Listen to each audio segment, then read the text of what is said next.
much for coming out today.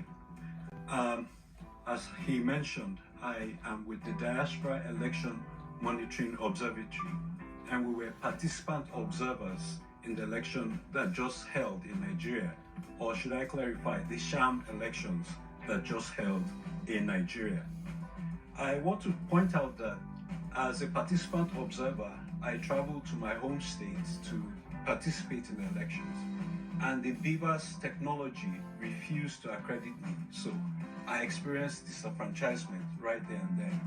I know that at least half a dozen of my family members who voted in 2019 were unable to vote this time because of the cash crunch that occurred in the economy.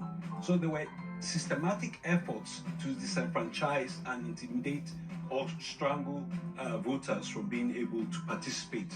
Well, you can imagine my shock after monitoring in Benue, Plateau, and FCT and seeing thousands of Nigerians peacefully coming out to vote, to see that the results were not uploaded. Now, just to show you the extent of the mischief that occurred, the results for the National Assembly elections, which occurred at the same time, simultaneously with the presidential results, were able to be uploaded, but the presidential election results were not uploaded. And till this day, as we speak, the results have not even been completely uploaded.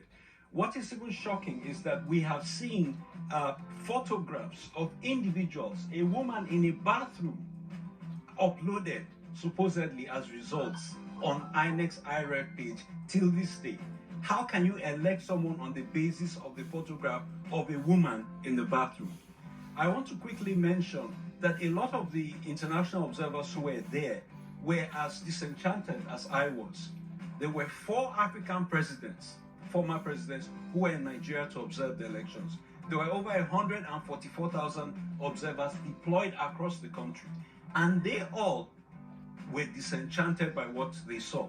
I want to say that what happened in Nigeria was not election observation, but a crime watch.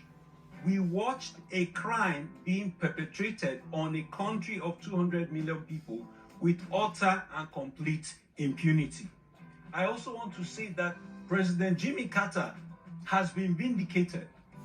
He went and observed elections in Nigeria many years ago, and he was so upset at the impunity and the brazen theft of the election that he vowed never to go back to Nigeria again.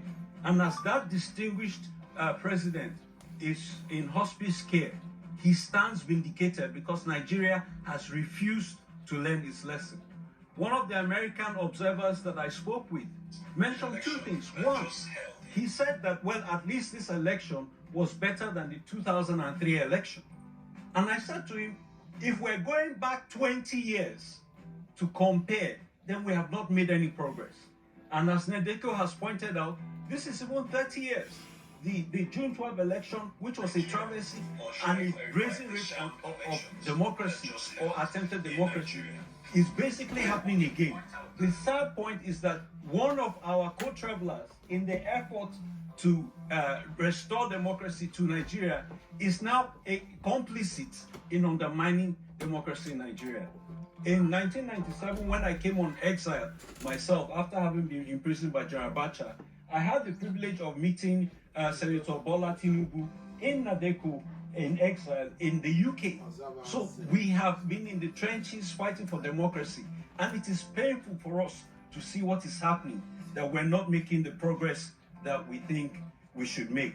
I want to wrap up my remarks by making a couple of points. That it is not that the elections in Nigeria were handled badly, but that the rigging in Nigeria was handled badly.